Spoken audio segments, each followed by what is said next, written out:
a guarantee. Eric? Mike, time to make history.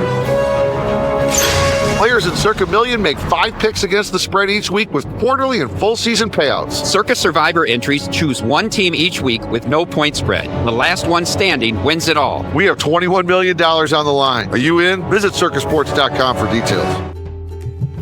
Are you in? Happy Tuesday, Overthinkers, and welcome to Overthinking with Mackenzie and Scott. I am Mackenzie Edie. That is Scott Sipker. Producing our show is Cade Murphy, and today we are going to be joined by a very special guest, Nick Nurse. So stick around for that. He is going to go through all of your submitted overthinkings with us. So hopefully they were good this week. He doesn't realize this, but he's a rival of mine. Do you have any rivals that have no idea that you probably even exist? Of course I do. Yeah. I can't believe a guy from Carroll, Iowa won the NBA championship. That's crazy. And he was like an icon when I was a little kid. It's incredible. Now he's going to be on Overthinking. Is he 15, 20 years older than you? Yeah. Yeah? Yeah. Something like that. So he was already successful doing his thing when you were... The Nick Nurse basketball camps were things... he was very successful at Kemper, which is why he's a rival of mine, because I hate Kemper. And they tuck in their shirts there. Go Carroll High. But we'll get into that. Yeah, we have a lot. We have a lot to get into today. There's a ton. But I do need to talk to you guys about something. You know, I love a good documentary. And I think you like documentaries, Scott. I mean, you made one. Yes. Cade, I think you are an intellectual person. You dabble. I decided to watch one last night before I went to bed, which was a huge mistake. It is called, sorry, I just knocked into my ice water. Trainwreck Balloon Boy. What? Do you guys remember? Yeah, do you remember when this happened? No. This inventor, let his UFO, his homemade UFO go, and it went way, way, way up. And he started panicking. The wife started panicking because they claimed that their 6-year-old boy had climbed inside this balloon. And news stations were picking it up. Like it went crazy. It went viral before things went viral. Yes, because all these people thought this 6-year-old boy was inside. Turns out the 6-year-old boy was never inside the balloon at all. He was up in the attic of their house. And they claim that they didn't set it up, but everyone thinks that these people just did it to become famous. So I'm halfway through. I had to shut it off. It was like bedtime for me, but this gave me so much anxiety. And I've been overthinking what it is about people that they have to feel like they have to make moves like this just to get attention. And it's crazy. This sounds like something Scott Sipker would do. Jeez. No way. I would never think when I was younger, maybe I would have thought this was funny. But you do enough pranks in your life and you come to realize what is a good prank and what's not a good prank. And this would be horrendous. It was just telling the story. If it is true, these parents thought their kid was up there, that would have been terrifying. If it is true that this is all a hoax they did for attention, that's also terrifying. So no, it's bad no matter which way you cut it, slice it. But because it got bad, and then we had to shut it off. The neighbor supposedly saw something fall from the balloon. And so everyone watching this was like, well, now there's a 6-year-old splat somewhere in the neighborhood. Now they got to go deal with that. I know. Well, keep us posted or watch the documentary yourself. I don't know if Mackenzie's going to turn it back on, but I don't know. Is the kid in the balloon on purpose or not? Yeah. All right, let's hop into our top topics that we are overthinking today, brought to you by Kabursky Brothers. Those datgum Kabursky Brothers, they got those lawns looking green and just lush. Oh, yeah, my lawn is great. I'm going to actually have to mow, but it's hard to mow because it's so warm outside. It's so humid. So humid. What do you think that humidity is all about? Because I have answers. Why don't you tell me what your answers are? Well, it's corn sweat, obviously. So 2 guys talked about this yesterday morning, right? This corn sweat phenomenon. Everyone's calling it this phenomenon. The national, outlets are picking up corn sweat, corn sweat, corn sweat. I'm sorry, corn sweat is not a new thing. But for some reason, the national news is all over it, and they're making it seem like it's this brand new phenomenon that happens, that corn all of a sudden started sweating. Corn's been sweating since corn existed. Okay, so don't get me. I am the number one corn defender. And I'm not just going to let these national outlets talk about our number one crop like this. Corn feeds and fuels the world. Okay? So why don't you guys just shut your dirty mouths when you're talking about corn? I know I'm a passionate woman. I understand. I was actually out. I'm doing some video work for A&F. right. It's the 40th anniversary of Hayden Fry starting A&F, American Needs Farmers. And so this weekend, I tried to wait till it was golden hour to go out and film like next to the cornfield because it is so warm. And the corn sweat, I mean, it is a rainforest when you're standing right next to it. It's nuts. It's really hard to like even put into words how humid. Is it possible to be past 100% humidity? I know it's not, but sometimes it feels that way. It does feel like it. It does feel like you are breathing through a straw. And so what this corn sweat actually is, it is known by the scientific term. Let's see how many times it's going to take me to say this. Evapotranspiration. I think I nailed it on the first try. I think you did. And it's the natural process by which plants move water from the roots to the plant to the surface. The water then evaporates into the atmosphere, making the local region feel more humid. So yes, we have a lot of corn in Iowa, but it's all over. Like I saw a map and it spreads across the Midwest. So we plant a lot of corn in the Midwest. there's a lot of corn in the Midwest. Its number one purpose? What corn goes to? I would guess feeding livestock. I think it's ethanol. Right? I think it's ethanol. Oh, all right. And then livestock. I should know this. Okay, so as the number one corn defender, like I said, I want to give you a fun fact about corn, one that'll make you smile and breathe a little easier. Okay. Did you know that 1 acre of corn can produce a significant amount of oxygen, enough to supply the yearly needs of approximately 131 people? You're talking about photosynthesis right now? Isn't that crazy? Yeah, I am. Photosynthesis. Isn't that crazy? 1 acre of corn can produce enough yearly oxygen for 131 people. That's kind of crazy. So nature is pretty dang cool.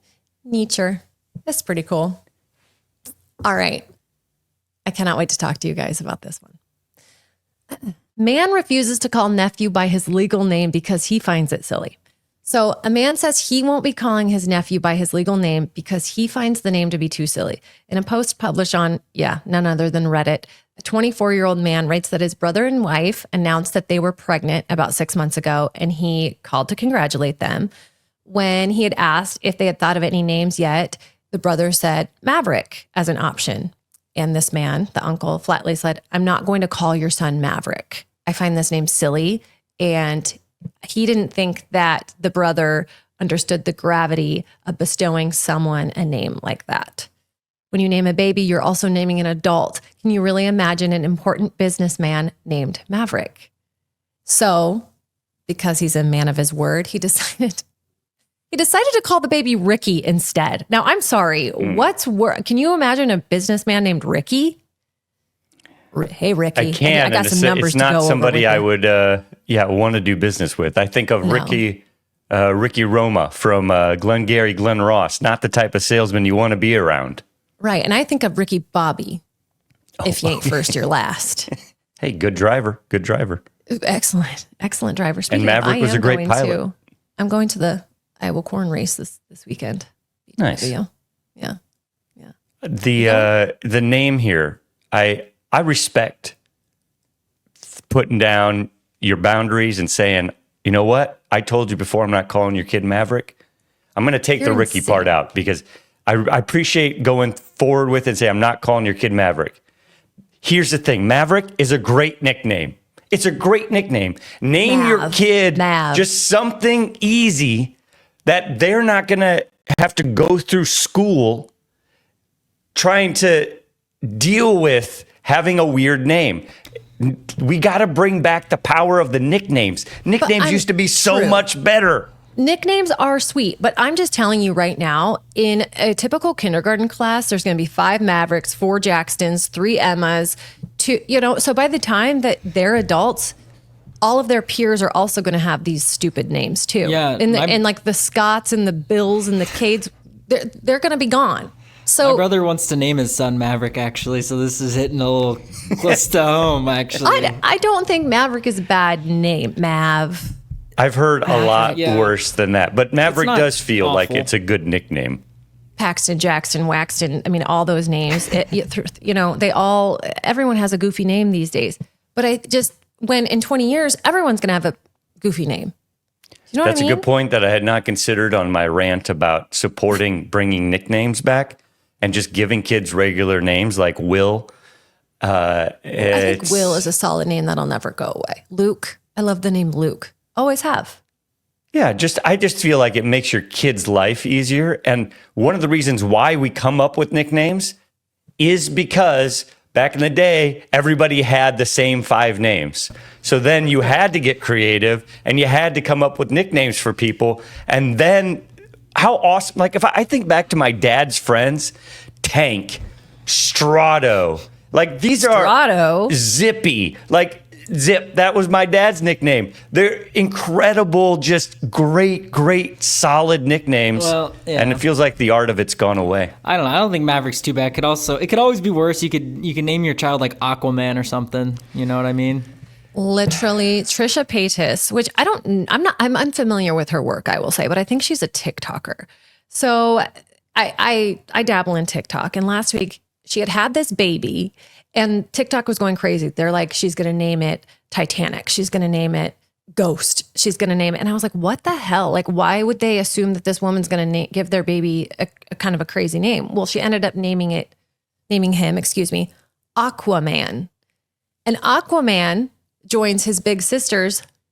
Can you just take a guess? Take a guess. He's got 2 big sisters. Okay. His I'm going to say Aquaman. Captain Marvel. No. Okay. No. It's not a bad guess, though. I just Thank you. No, it isn't. I'm going to go with who's Scarlett Johansson plays Scarlet, the Black Widow. Black Widow.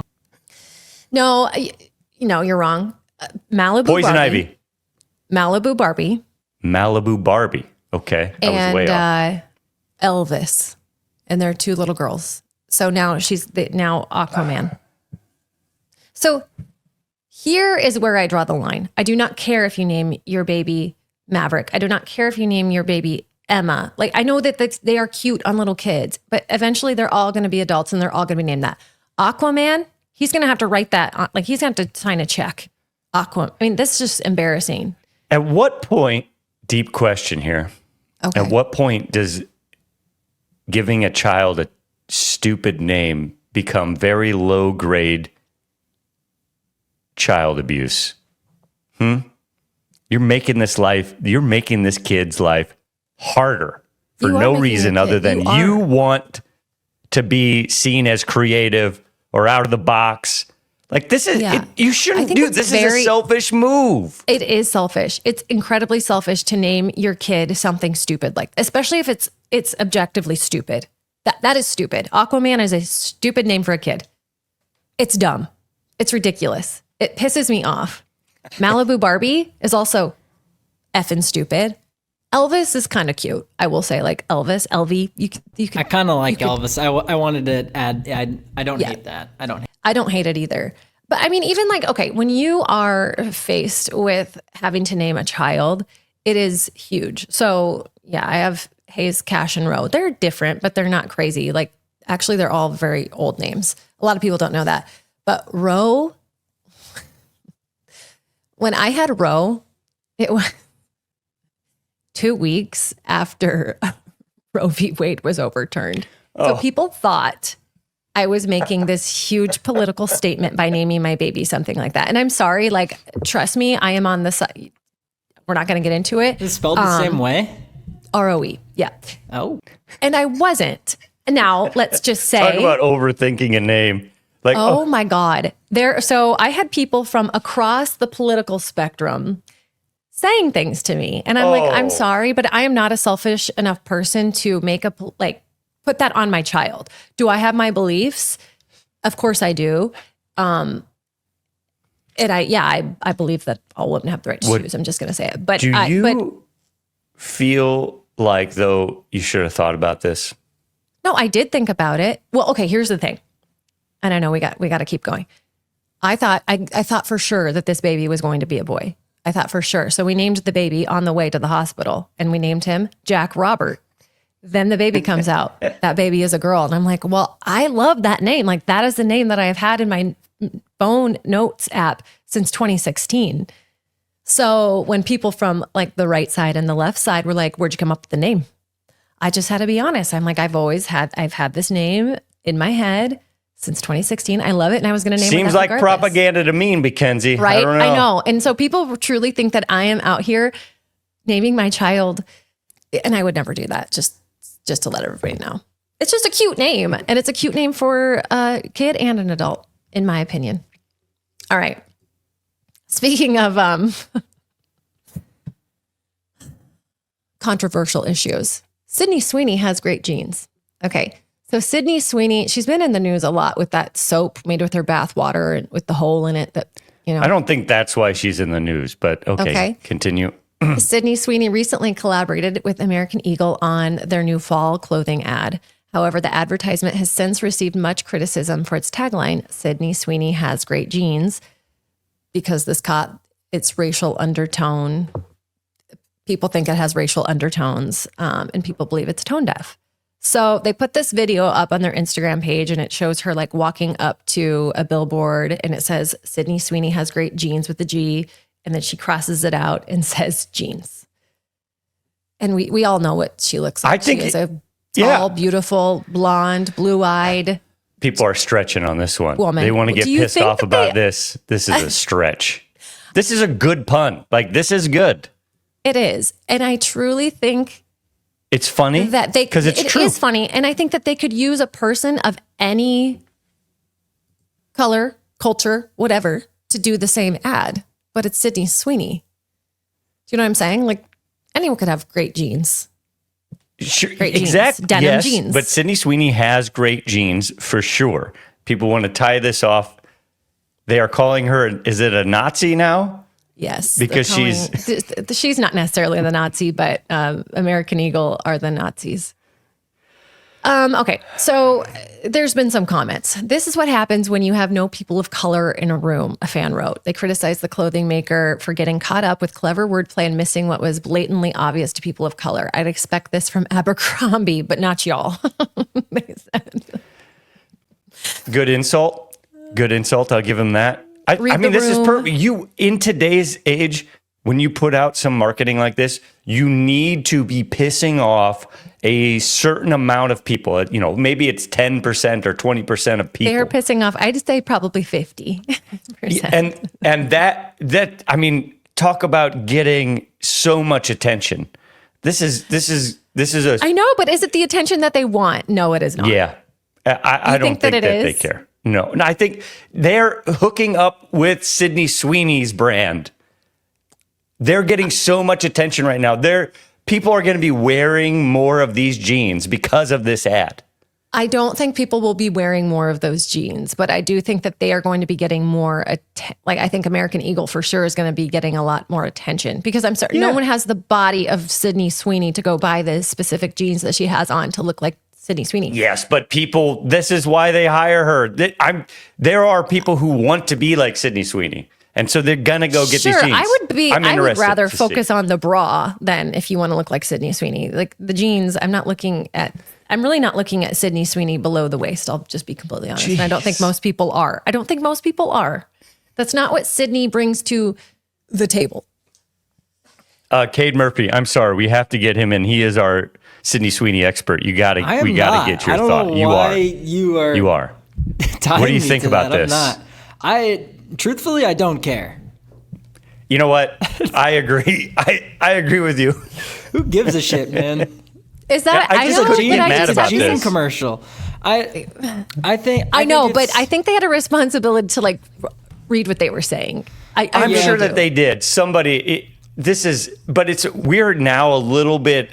Like cancel culture has shifted a little bit. I feel like we're a little bit post it. It's still connected in, but companies like if this was 5 years ago, they would have already shut down the campaign. But now being antagonistic in this way and getting a little bit of negative feedback, especially from the left, it's kind of cachet now.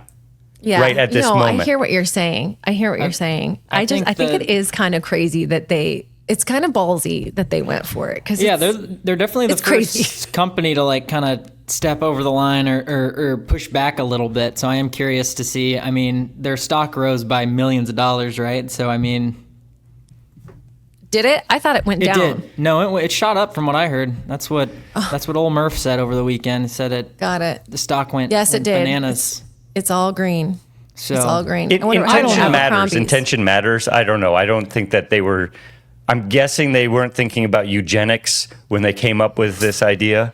I think they were probably thinking, "Oh, this is an old pun. This is a pun that many people have used for decades now." Someone in the room had to have been thinking, shit, like, come on. Someone in that room had to have been thinking. And then I would say, unless it is like a group of young people, but even if you're young, you should still I don't know educated. who's in the room, but if they would have brought that up, I think it would have made it more likely that you push forward with this idea because of the controversy we're talking about. Controversy swings the algorithm so hard right now. This is marketing. Unfortunately, you're going to have to piss some people off. This is a marketing. lot of times. If you guys haven't watched The Studio, it's a really good show over on Apple TV. I think this sounds like a conversation that they would have had in the back room of this studio, like trying to come up with their next movie because it's really, really, really funny. It's on the nose. But yeah. All right. Best decision ever. Woman moves into retirement home at the ripe age of 38. So a 38-year-old, this is like the dream. I think that a lot of people at least consider doing something like this at 38. A 38-year-old Australian woman who has been living in a retirement home for a year claims moving there as a way to start over was the best decision she's ever made. So after her long-term romantic relationship with her partner came to an end, this woman who preferred to remain anonymous decided it was time for a fresh start and moved out of their shared apartment in Melbourne and spent 2 months living in an Airbnb. And then she went to visit her aunt. And she was like, I kind of like this place. And her aunt was like, well, let's see if there's any open apartments. And there was. And she's been there for a year. And it's been the best thing that's ever happened to her, she's claiming. What do you think? You know, we talked a little bit about this on Friday on the Murph and Andy show about what is a senior citizen. This seems a little young to me. Yeah. That's the same episode when AD called me 40. Oh, right. Yeah. And I'm not, by the way, for the record. No, you're not. I'm not even 38. So suck But it, also AD. the episode where AD said you did a lot of other things. I don't know. That was disgusting. Yeah. If you haven't listened to last week's 80 Squared, go back and check it out on Spotify or YouTube. I screamed. Wherever you by listen. the way, I screamed. Yeah, that was a good one. So, I think this little young, this is a little bit like the argument where people were saying that, you know, the people on Ozempic were taking drugs away from diabetes patients. This is a little bit like this 38-year-old is taking a room away from 78-year-olds, 80-year-olds. I don't know. I don't think you belong in a freaking retirement home at 38 years old. You do not. No, I don't know if that'd be good for your soul, but maybe this is the future. Maybe this is the Jesus future Christ. What where do you mean? people, AI takes over, nobody has any jobs to do anymore, and people just want to be taken care of. Maybe this person's a And that's the trendsetter. future you are fighting for. That's just everyone listening. That's the future Scott Sipker wants for us. No, it's not. It is not. Defend yourself then. I'm not hearing a lot of defending of yourself. I mean, I don't even know what I'm supposed to defend. I don't think you should be in a retirement home, but yeah, you should be using AI today. You're going to have to. You have to. It's going to happen. I don't want it to happen, but it's going to happen. If you want to be dumb and lazy, Rely on Use AI. it as a tool, not as a substitute for thinking. Okay. My dad and mom listened to last week's episode and they drove by on the four-wheeler earlier this week. My dad goes, I heard you call Scott a sick son of a bitch again. You got to quit doing that.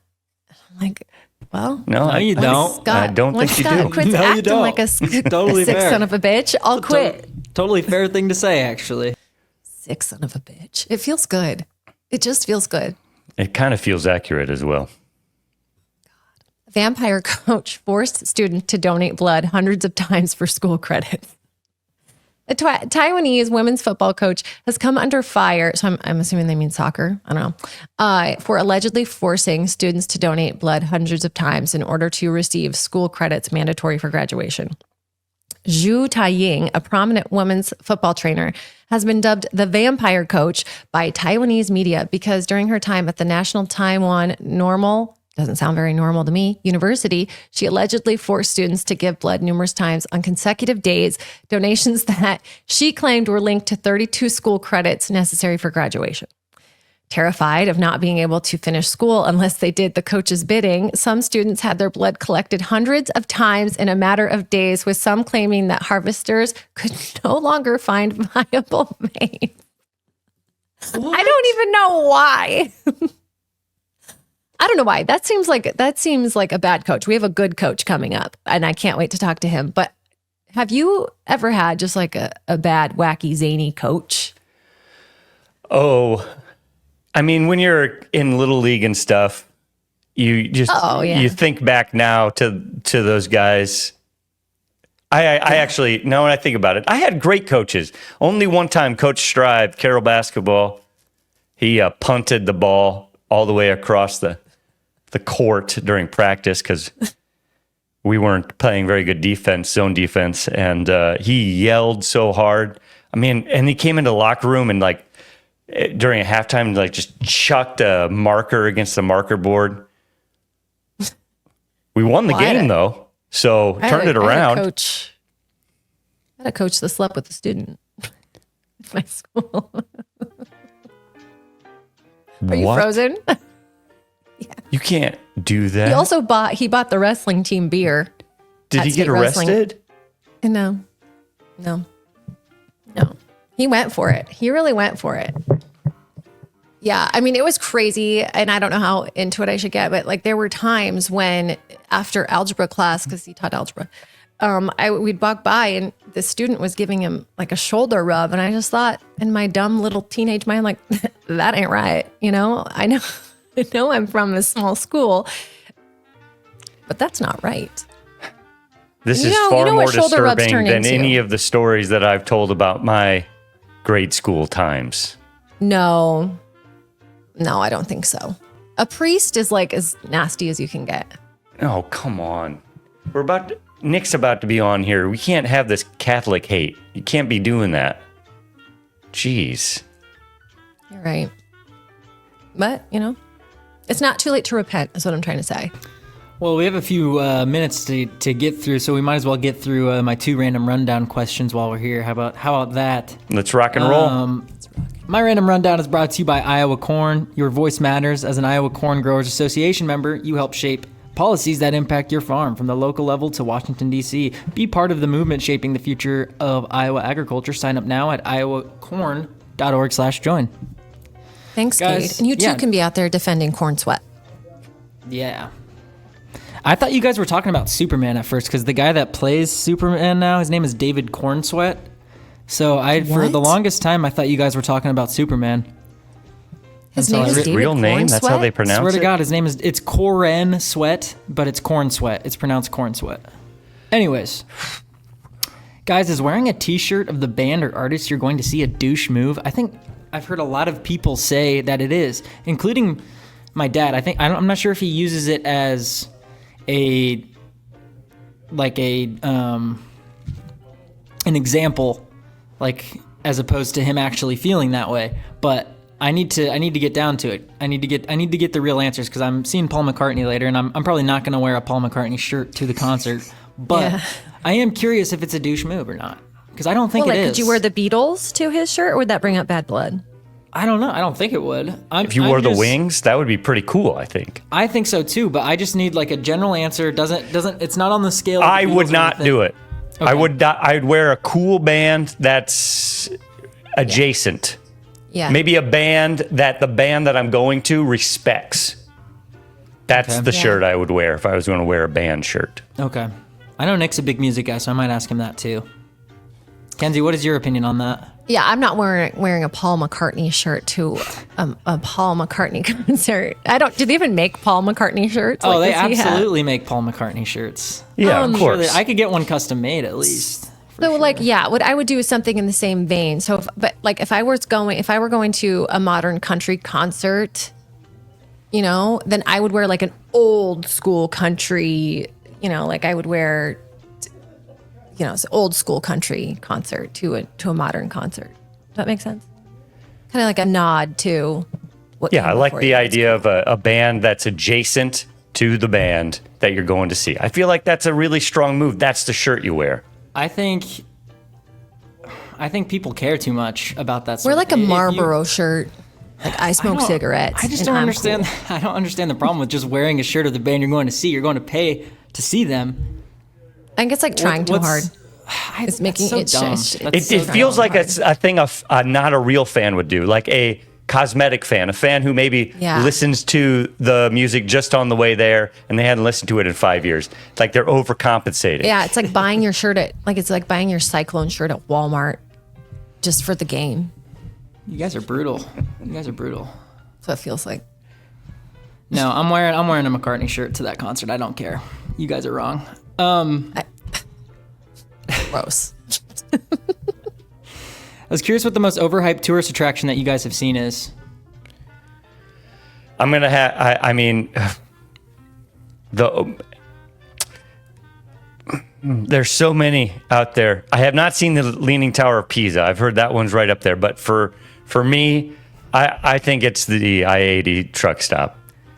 People. That's a tourist attraction? Yes. Tourist attraction, dude. And people, No, it's they not. go on and on and on, and they use it as a sense of pride sometimes. Oh man. That place had a Wendy's that served breakfast in it, and to this day, that is the best breakfast I've ever had. It was like a panini breakfast sandwich at Wendy's in the world's largest truck stop. So good. Oh my God, I don't know. Mount Rushmore? Pretty. Yeah, Whoa, Mount I've heard Rushmore's that's not awesome. great. No, I've heard that's not that great. Okay. The to reason think about actually that they did that, I can't. Why am I having trouble speaking? They I'm carved it out of stone, guys. Yeah, that's actually pretty cool. No, that's actually pretty coul. And it looks like them. No, It does. I'm going to London and Italy next year, and my dad and Jenny, they found out I want to go to like the Strawberry Fields, which is based on the song Strawberry Fields Forever. And Jenny said it was like the most lame thing she's ever seen. And I was like, Jenny's not going to bullshit you either. Jenny's going to let you know. I just want to go for the sake of going. You know what I mean? I was just I was curious if you guys had any other similar places you've been to that were very underwhelming. But thank you guys. No problem. Well, it's the moment you've all been waiting for. Right now, we have on the line. You seem nervous, Scott. Well, he went to Kemper, and so it's just. Are you I sweating? was raised by two people who went to Kemper. My brother went to Kemper. My 11 aunts and uncles went to Kemper, and I went to Carroll High. So, I don't know. There's Did they not a love low-grade you enough hatred here. to send you to Kemper? They didn't think that I was worth the tuition. Yeah, that's what So, I'm hearing, and I feel but, bad. Here he is. This is a man from Carroll, Iowa, who won the NBA title. That's right, that NBA title. He is the current coach of the Philadelphia 76ers. He is the savior of Carroll Country Club, now Carroll National, where they're going to be having an incredible event. We're going to get to talk about that with Mount Joy and Jefferson Starship. He is the second most famous person to come out of Carroll since legend Carroll High, Adam Saleska. And here we are. Can't believe Nick Nurse is on with Scott Sipker. This is Mackenzie Edie. And Nice to meet you. over here, our producer, Cade Murphy. the eldest son of Iowa's quintessential sports broadcaster, Keith Murphy. Nick, thanks for joining us. Are you an overthinker? Not really. No. Are you? Yeah. Yeah. Like the fact that I just ruined my Adam Oleska joke by putting the possessive in the wrong. I just stuttered all over it. It's gonna ruin my day for the rest of but it's You're fine. all right, Scott. This You're is all why right. you're successful. That's in the past. Look. Exactly. Successful Overthink to people the future. aren't. Overthink to the current. I don't know. Thank you, Nick. Nice to Why? nice to see you. Nice to kind of, meet you. I hear you on the radio a lot. I listen to a lot of Iowa stuff, as you know, and so it's good to be on your show. Well, wonderful. Have you just always been a person who can just put things in the past? Like when you make a mistake, how do you handle it? Well, in coaching, I handle it fairly easily because there's only about 2,000 or 3,000 decisions a night I'm making in a game, and I'm gonna miss them. I go into the game knowing I'm gonna not make every decision correctly, so it's just kind of move on, next play, stay, get ready for what's happening next, and then but I got a little bit of that. I think after a loss, you'll beat yourself up a little bit. I don't know if that's overthinking or just part of sports, winning and losing. You know what I mean? So I'll go back and think of the 100 things I did wrong in a game and what I would have done differently. But then NBA moves fast, man. I got to get ready for the next one. I didn't realize this was going to turn into a good therapy session for me with Nick Nurse. That I needed to hear so much.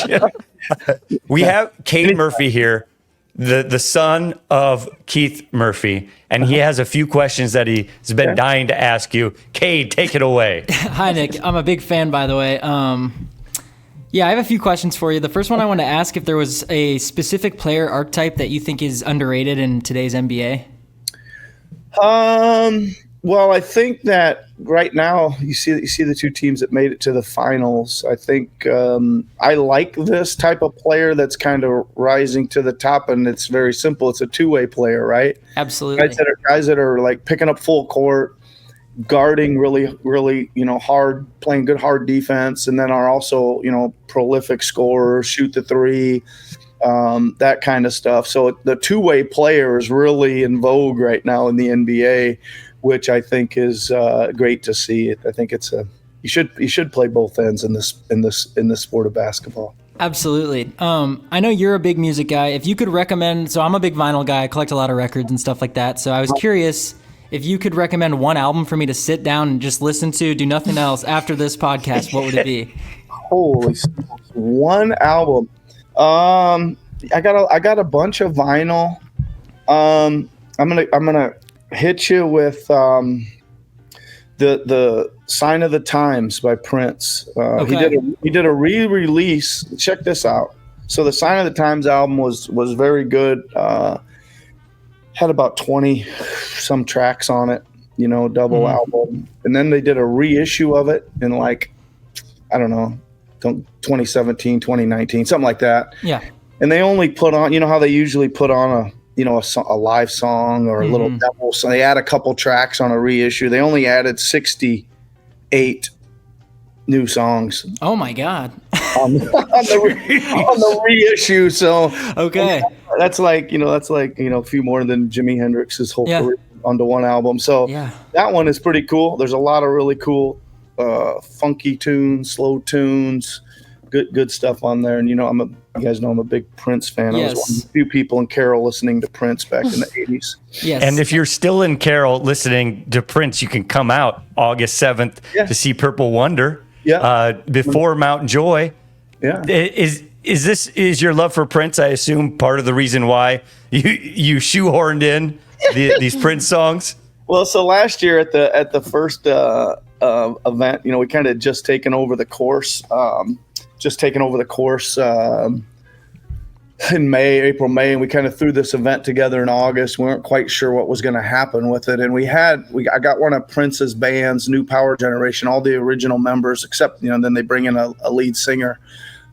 So they played last year, and then I kind of threw this band together that I named the Icons, which was Max Kerman, the lead singer, the Arkells, a bunch of guys I jammed with in Canada.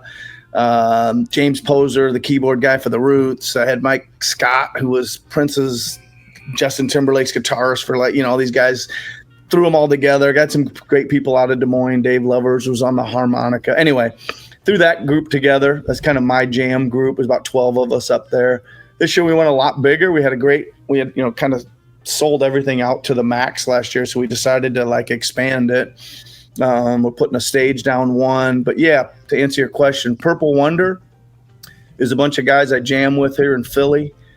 It's going to be the purple part is the Prince part and the Wonder part Stevie Wonder. So it's all Prince nice. Stevie Wonder songs. And the lead singer of this group is actually on tour with Stevie Wonder right now. He's one of his backup singers, and he's one of the only few people that Stevie Wonder lets sing during his concert. So this guy is really something, and the band is again super talented guys. They've played with so many superstars, and they're all coming together, and they're all coming to Carroll. So they're opening for all the other people we have coming that you mentioned. Wonderful. Yeah, August 7th, Mount Joy, Purple Wonder, August 8th, Jefferson Starship at the Jacksons. A lot of music being played both days. Cade, your next question. Yeah. Wait, I have to jump in really quick. I'm sorry, Kate. As a callback, if you're going to a Stevie Wonder concert, or if Prince was still around and you were going to a Prince concert, what T-shirt are you wearing to that concert?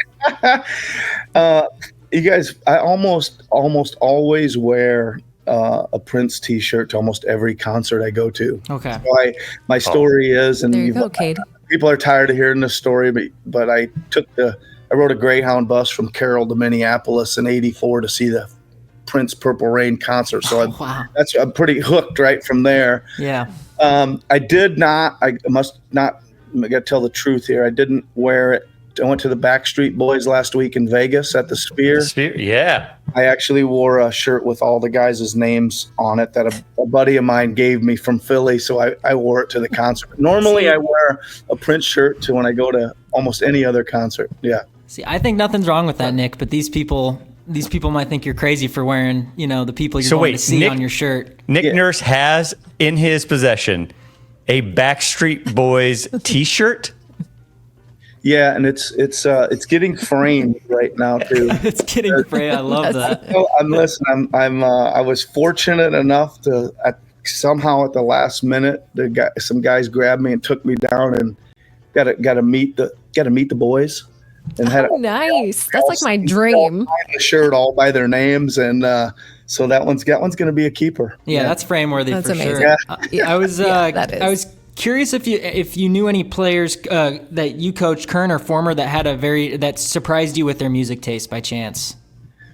Let's see. There was there's a few. Just want to say a couple. That Kelly Oubre is a pretty good guitarist, and Okay. We're on the road with them.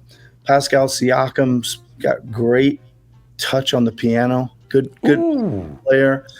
But to answer your question, probably one of the most interesting ones, and you guys, Santigold is a artist out of Philly. She was really, really hot back like 2013, 2015, whatever. She's still very, very good. And I happened to go see her show in LA, I want to say 2 summers ago. And then the next day we have like these training practices in LA in the summer times. And the next day I had the DJ play Santigold music at the start. And Tobias Harris came up to me and says, "Oh, you listen to this, man? She's awesome." It was a pretty interesting, obscure kind of connection there, which absolutely good. By the way, she's really good. If you haven't heard her, check her out. I'll have to check her out. Yeah, the name sounds familiar, but I'm sure I'd recognize something that she has made.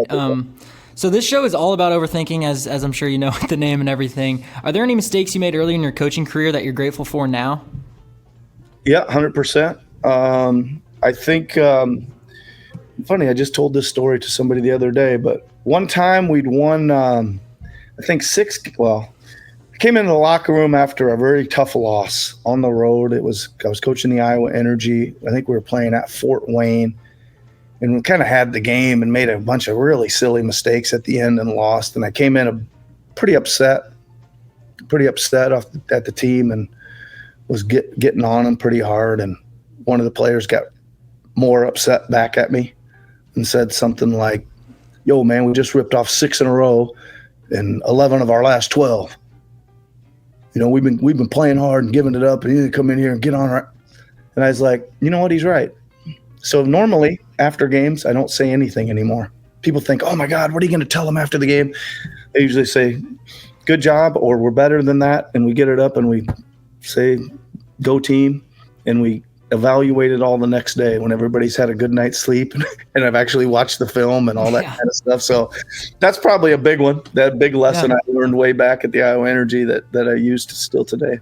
Yeah, absolutely. Thank you so much for letting me ask you a few questions. I really appreciate it. No problem, Well, man. Nick, if you're okay sticking around, we now have listener submissions. They've been overthinking things in their life. Okay. We could use your help trying to straighten their lives out. Here's Overthinking the Wild with Philadelphia 76ers head coach. That's right. From Carroll, Iowa, Nick Nurse. Let's go. Overthinking the Wild.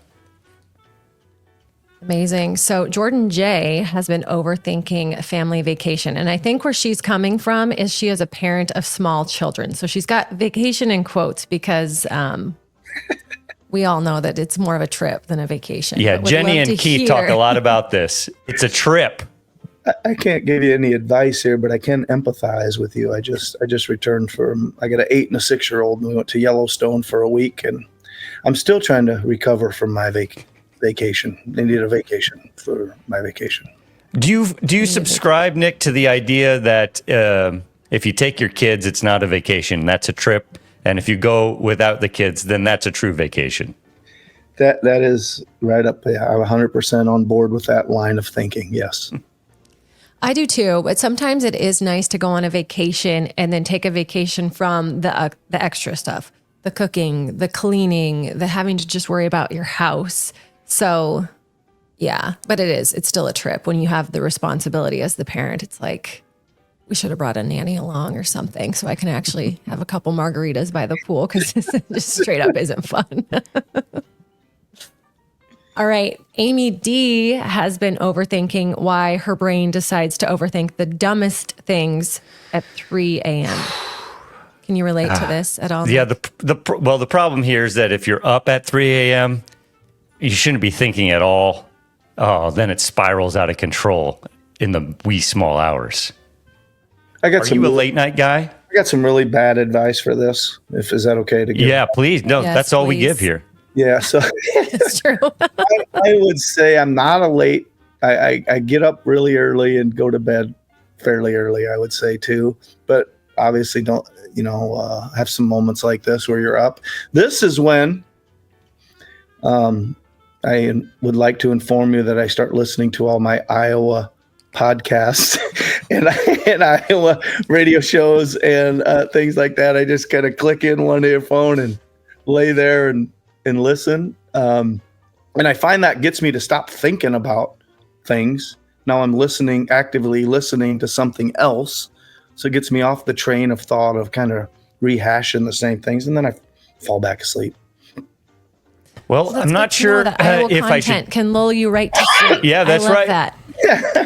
It's the comfort, man, of thinking about being home, being back home. Yeah, That's a wonderful compliment. That is a compliment. and I can relate to it. I don't know if it's just we're all small town people here. Mackenzie still lives in rural Iowa, but yeah, that. And as I get older, Nick, the pull of home. I'm from Mount Carmel, so I was just back in Mount Carmel just about 2 weeks ago, seeing Mom, and my brother was there, and it's just every time I go back, it becomes more and more magnetic to me.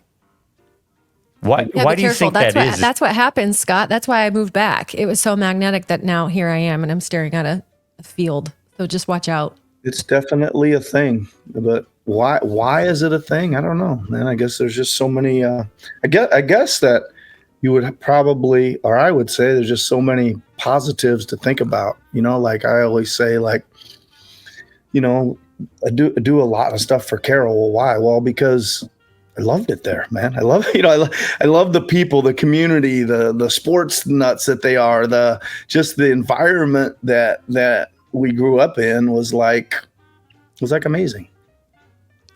I can't say it better. Let's see. We got Amy D here. Oh, no, Ashley.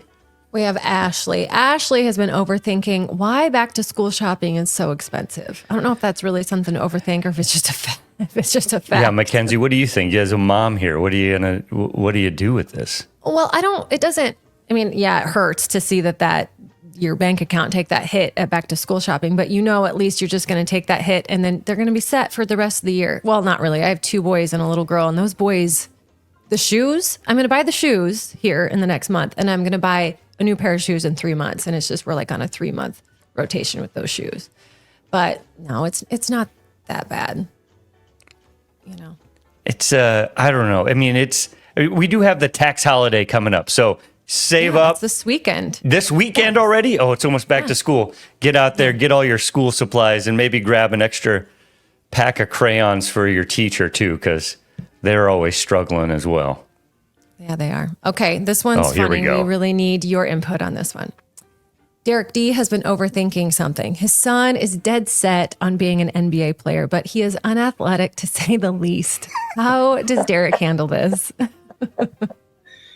Well, I got one of these too. I got one that's dead set on playing in the NFL, and he's barely played football. At my 8-year-old, the Eagles' success here in Philly last year really got him going. So I don't really see him as a football player at this stage. But I'll keep throwing him in flag football and keep throwing him in tackle if he makes it that far, and see how he does. And then we'll see where it leads from there. I'm a big multiple sports person. My kids are going to play like 6 sports until high school at least, and see which one they might like the best. And if they're any good, they get to keep going. If they're not, maybe you do like me and become a coach. Never good enough to be an NBA player myself, but quite excited to coach. My dad kind of had the same philosophy. He always wanted us doing extracurricular things. Is there any specific reason behind having them do so many sports? Is it just so they can maybe find something they love and are good at, or just to keep them busy and socialize? Is there any specific method behind that? You're right on all those. Socialization, doing stuff with their friends from school is certainly key. Really notice that when they're in the sports where he's with his friends, they have a lot more fun than if he's veering off. Like one of mine plays ice hockey here, and none of his school friends really played here. He did it because we were in Toronto. He played as a little guy. He doesn't have nearly as much fun as he did in Toronto playing because all his friends were playing up there. Right. That's one thing. 2, I just like the overall, how it develops so many different, and I guess muscles, thinking, different sports, let them move in a lot of different ways. And I think that's very valuable for down the line. And then always got to sprinkle in a bunch of the lifelong sports, like make sure we got them golfing and playing tennis and things like that they can do for a long time, that they're going to do when they're older. Yeah, absolutely. Absolutely. All right. Jared R. has been overthinking the height I should set my outdoor basketball hoop for my 13-year-old. When I was 13 in Mount Carmel, Nick, we were definitely bringing this sucker down because we were slamming it hard. And I was the oldest one, so, I could just destroy the 12-year-olds and the 10-year-olds. You give me an 8-year-old when I was 13, they got no shot. Posterized. I love it. I like lowering the hoop. I don't think that kids, 13's getting up there, though. You're getting close to where you're going to have to play at the 10-foot level. But for my guys, 6, 8, 10, I'd keep it down 8 feet so they can not, have some success, man. They want to be able to get the ball up there and have the strength to do it. And the confidence of watching their own shot go in will make them grow as players. And I'm sure it feels good when Dad can just pick you up and then you can dunk it right there. That's always a good one. Not that easy anymore. I'm still waiting for that one in the dunk competition. Yeah. Yeah, Scott. All right. This person has been overthinking the Iowa Wolves name. The Iowa Energy was a way better name. Thoughts? I don't know. Scott, what do you got? I feel like I like the Wolves name. I understand the energy because we have ethanol, we have wind turbines. not turbines. No, we have turbines, not turbines. Sorry. Yes. Oops. All right. I'm going to just sit this one out. All right. Yep. I like wolves. I do. I'm a Iowa fan. turbines, that works too. I mean, might as well. I mainly agree. I think the mascot was pretty awesome. I forget his name, but the mascot for Surge. Thank you. The mascot for the Energy Surge was awesome. I don't think anything beats that. But he is just a quick little promo here. He is actually coming. Surge, the original Surge, is coming to Carroll for the golf event. Oh, amazing. perfect. So Awesome. Look at that. That's You guys awesome. That's all I want. you guys remember when this started? The Energy was starting up Yeah. as a new team, and they had the big naming competition. I don't know if you guys remember. any Oh of God, I don't remember that. So they kind of took it out there and to the public, and the Register was being very helpful and writing these articles, and then they finally listed the 5 finalists that everybody could vote on, and they were I think one was like river. Mud River, the one was the corn, I Like think River Dogs or something. the ICOBs instead of Oh, it was ICOBs. Anyway, I don't really remember them. I wish I did remember them, but they put them out there, and then everybody was like so upset at the 5 choices, and then I think it was Mark Hansen. Like, it was becoming like a thing. People were really upset with the show. Mark Hansen wrote an article and said, "Come on, we got all, what'd you call them, turbines? They got turbines. Why don't they call them the Iowa Energy?" And he wrote a big article, and literally, I think the next day they said, "He's right. Let's call ourselves the Iowa Energy." And that's a million times better name than the Wolves. Anybody, come on. Yeah. Jeez. Yes. Iconic. It's a cool name, man. I get why they have to make all the teams connect and all that. I totally understand that, but Energy is smoking the Wolves. Come on now. And it was, how great it was, like when you'd be in the huddle and you'd say 1, 2, 3, Energy. Oh wow. Yeah, I hadn't thought about that. Yeah, 1, 2, the 3 colors were wolves cool, doesn't too. quite. Players would come out of the huddle like, "Yeah, man, Energy."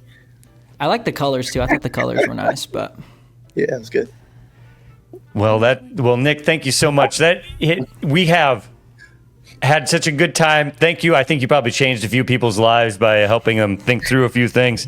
We had the Golf and Definitely. Music Festival in Carroll, Iowa. Yes, that Carroll, Iowa, the capital of West Central Iowa, August 7th and 8th. We're going to have Mount Joy, Purple Wonder on Thursday, August 7th, Friday, August 8th, Jefferson Starship, and the Jacksons. Go to carrollnational.golf for tickets. Tickets are going well. There are still some available, so get your butt to carrollnational.golf.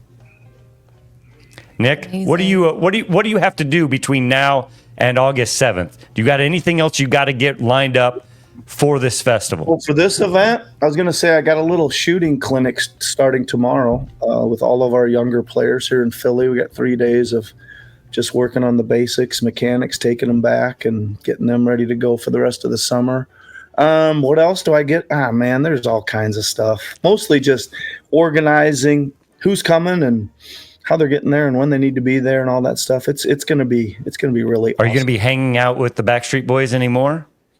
I will probably, one of them. Yeah, one of them was a big NBA fan and wants to come to a game when we go to Atlanta. So yeah, Nick, Just put in a good word for yeah. us. That's all I'm saying. Like, there's these people. it was from amazing Iowa. show, by the way. It was unbelievable. It looks, so social good. media has really showed that off. Nick, before you go, I just genuinely want to say thank you for representing my home county as well as you have.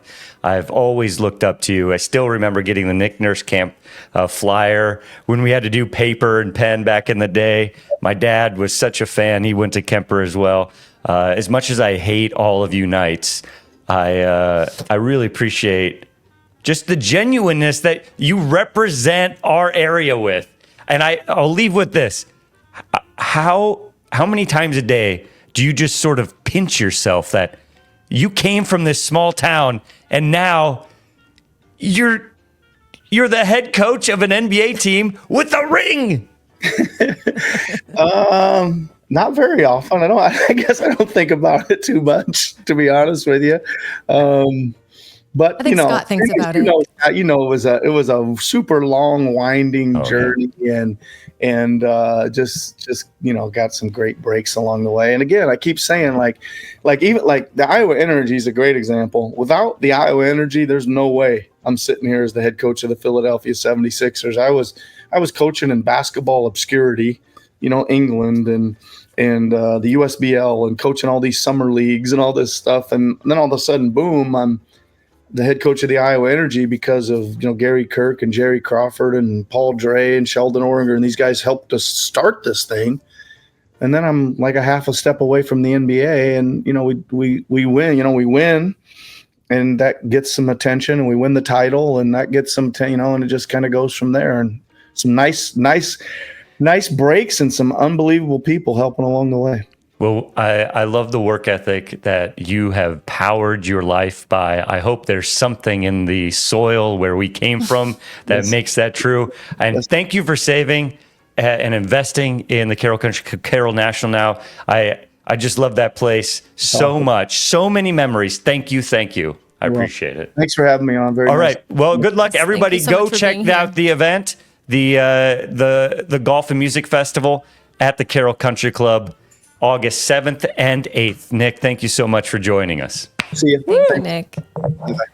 All right, everybody. Thank you so much for tuning in to another episode of Overthinking with Mackenzie and Scott. That was amazing. He left. Hold on. Don't sign off. We have to do a little bit of a post-mortem here. I know. Kate, I was just leading into that, Scott. I'm sorry. So thanks for cutting me off. Thank you so much for lining this up.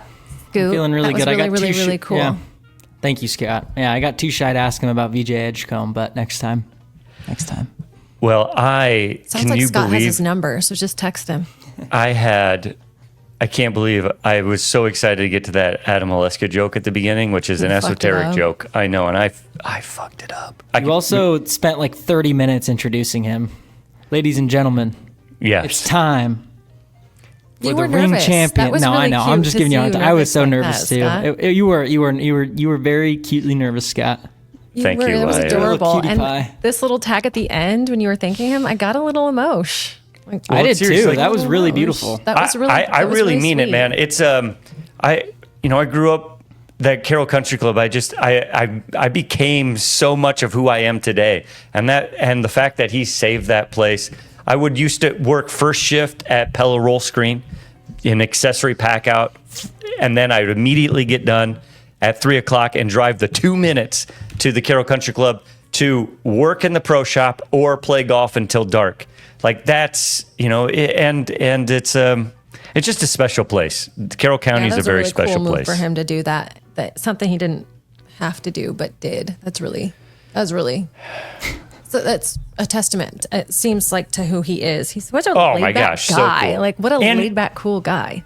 Sorry to interrupt again. I got to work on that.